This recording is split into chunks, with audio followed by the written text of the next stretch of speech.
afternoon, everyone. My name is Kat Kastner. For those that I haven't met yet, I am our new Director of Communications. Um, Good afternoon. We've got Coach Elko here to do a preseason press conference. I asked that if you do have a question, if you could stand up using one of the microphones on the side, say your name and affiliation, just so I become familiar and just give Coach a refresher on each of you. So with that being said, Coach, why don't you begin with an opening statement? Yeah, it's here. It's time. I don't really know what hasn't been talked about already at this point, but there's always a buzz in the air when you hit this moment. And kids report today, meetings start tonight, and tomorrow night we're on the field ready to roll. And so, obviously excited that we're healthy, that we've got everybody available and ready to roll. And I think this has an opportunity to build into something that could be a really special year. And so everybody says that. That's what this time of year is about. And so, we've got 30 days now to start the process of building the team that's capable of accomplishing the things that we want to accomplish. And so that's where we're at. So from there, we'll kind of open it up to questions. I will say this: you don't have to stand up. You can stay seated and mention your name, and we'll go from there. David. David Nuno, Texags. How different does it feel on the eve of the first practice this year as opposed to last year when everything was brand new and you're trying to put a roster and team together? Yeah, I think it's a buildup. I think the eve is the eve. I think at this point it's all just excitement and energy. The buildup, I think, is you're starting to look into, okay, like these 30 days, what do we have to do? What do we have to accomplish? How are we going to go about it? How are we going to tailor this camp format to this group? I just think you're working with so much more knowledge. And we've talked about that a lot this offseason, but I just think you have such a better feel for what this group is capable of, what this group needs, where it needs to get better. And so you're able to kind of really go in with a tailored plan to attack it, right? And then the goal of camp, obviously, is to go out and stay healthy and get all of that accomplished. Alex. Alex Miller with the Bryan College Station Eagle. Mike, just thinking about this time a year ago all the way to now, with the offensive line, just what are been the biggest points of growth and development that you've seen from that unit coming in this time last year, maybe as a question mark, to now it looks like they're a strength of this team? Yeah, obviously, I think in terms of mindset and how they play the game, there's been a massive shift. We've spoken about this a little bit, but just some of the little things, how hard we play, how we play to the whistle, are picking people up off the pile, are protecting our quarterback, are playing with a energy about how we finish plays. Those are the things that I look at as a coach. Obviously, there's a technical component of it, and that falls a lot more into Coach Cushing's lap. But I just think, we wanted the offensive line to be the heartbeat of our offense and to some degree of our team. And I think we're just getting closer and closer to doing that.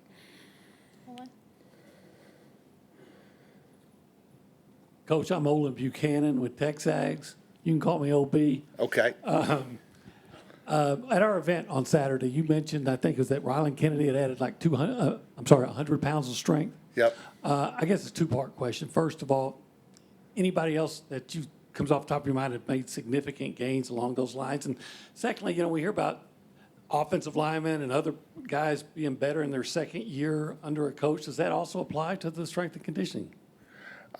Yeah, I think so. I think to your second question first, I think just like coaching, there's a foundation of what training looks like. And there's a conditioning level, and there's a level at which you can push the body that, quite honestly, we weren't real good when we started in year one. And some of you guys were out here during winter workouts in the early stages when we got here, and our capacity to work was not real high.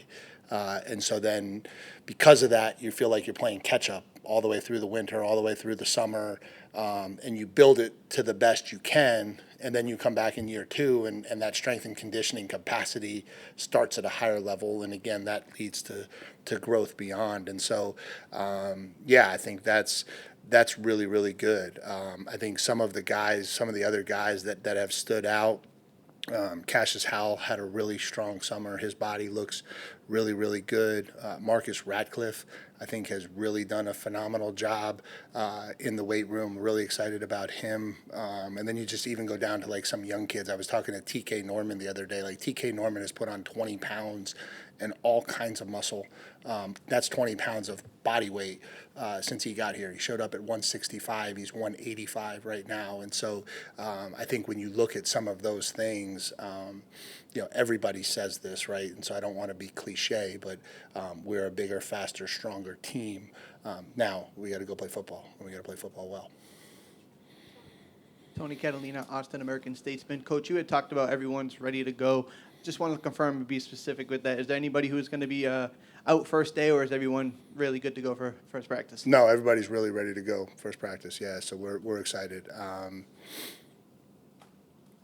think Marcus Garcia is the one kid that's nursing a little something that we'll kind of see where that goes. But other than that, I think we're good to go.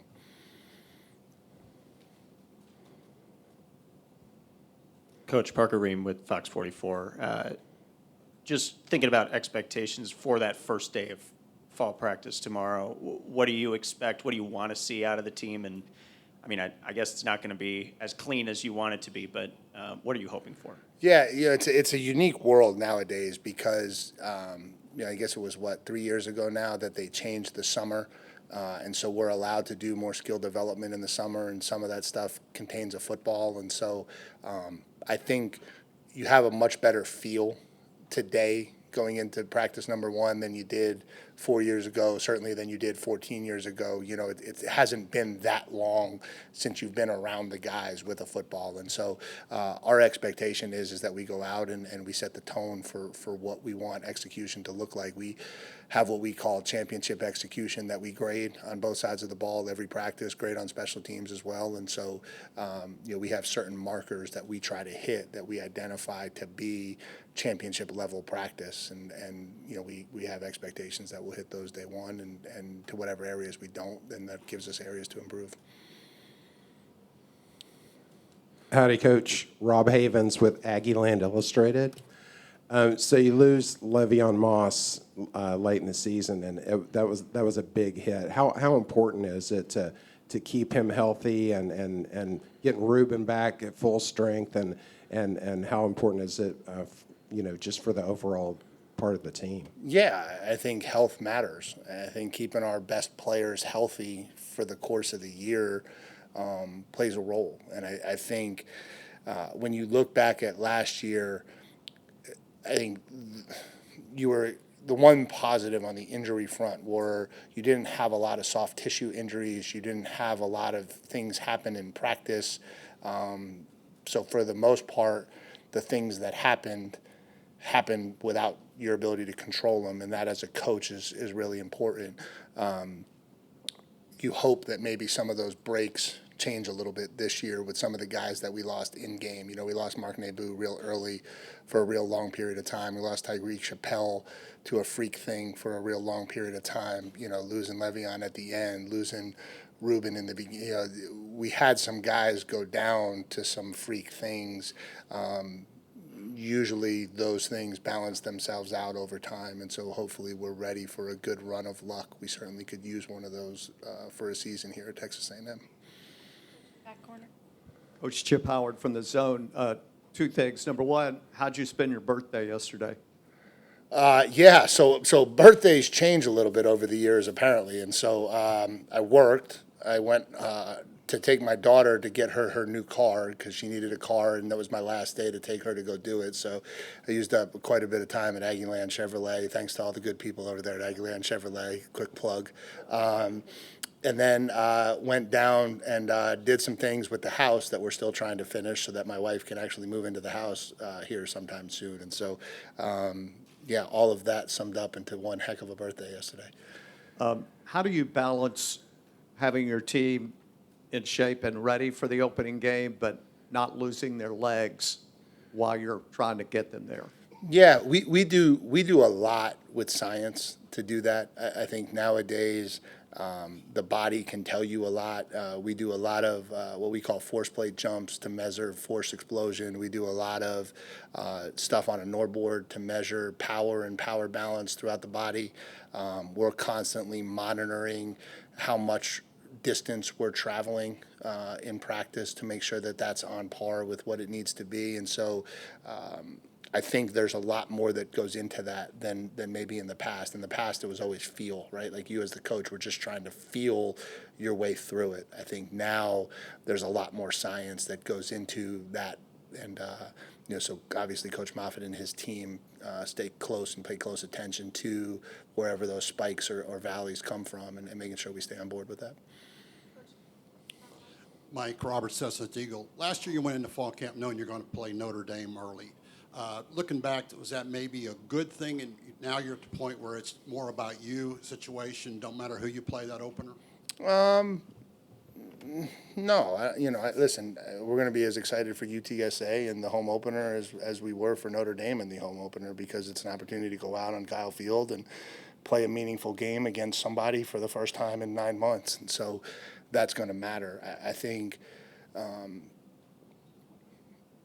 we know what the schedule looks like 1 to 12, and so however you shuffle the deck of 1 to 12, we know we've got to get ourselves ready to play really good football for a long period of time to be successful in the SEC. And so however you shake the early games, I do think there's an understanding of what it takes to get ready to play football in this conference. And, and obviously nothing is ever going to be handed to us. We learned that lesson last year. We've learned that lesson quite a bit. And so, our focus will be on the opener like it should be, like it is for everyone. Carter Carls, 247 Sports. Mike, Marcel seemed to have a pretty busy offseason with off-the-field stuff, like he had the Manning Academy, worked with the Houston organ donors at the hospital there, and took his teammates on a private jet to his camp. Just wondering, kind of from your observation, what he's like off the field and what makes sort of his off-the-field qualities good for being a leader of this team. Yeah, I think he's got a kind of a magnetic personality. I think that's a really good starting point. I think in order to, we define leadership as your ability to get people to follow you, right? That's what leading is. If you're leading and no one's following you, you're not actually doing anything. And so part of that is your ability to connect and relate to people. And I think he's got a really magnetic personality that allows him to connect and relate to his teammates. And I think that draws it around. I think in terms of his off season, I think that's very normal nowadays. I think the difference nowadays is you guys see it all. I think back in the days, guys could move and do different things. The Manning Academy is something you want your quarterback at. You've got probably a little bit of a problem if your quarterback's not going to that. Obviously, last year was a little different because of injury, but if you've got a returning quarterback, you'd really love for him to get invited, and the opportunity to go there and learn from those guys is something you want to take advantage of. And so, we dealt with that with Riley Leonard at Duke. That's just kind of a pretty standard thing nowadays. Anything else for Coach? Just speaking of Marcel, you guys in the spring had talked about how he wanted to get his weight up. Now that preseason camp is here, is he at the weight that you guys had hoped he could get to, and just the work he put in to maybe get there? Yeah, he's close. I think he's got probably a natural metabolism that I wish I had in terms of keeping his ability to put it all on. But, he's close. He's close to where we want him. So, Coach, SEC Media Days, A&M is kind of flying under the radar. I mean, we're as much talent as this team has. Do you kind of like that? Do you kind of like the fact that it's not the high expectations? This is your, do you kind of like flying under the radar a little bit, and then you get to, as Leon O'Neal says, wake them up this season?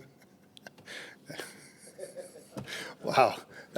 I'm sorry, that was a blast. How you doing, Leon? I'm sure you're watching this somewhere.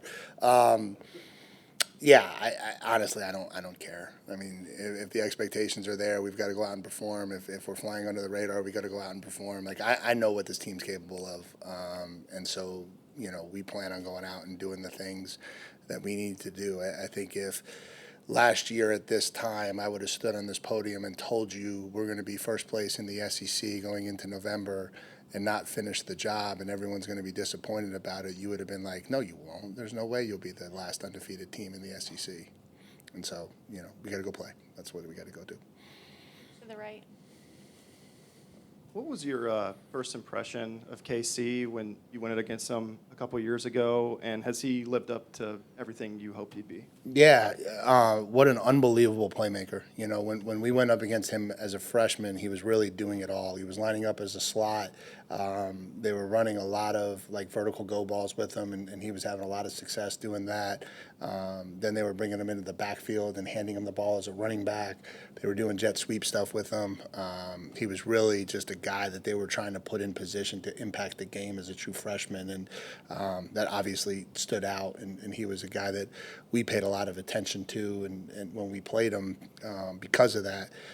And then, I think he's absolutely lived up to it. I think his work ethic, his professionalism, and his ability to impact the game is exactly what we had hoped it would be when we recruited him here. And so I think he's ready to go on and have a really, really big year this year for us. Anything else for Coach? Good. Thank you. We Thank will you, have guys. Trey next.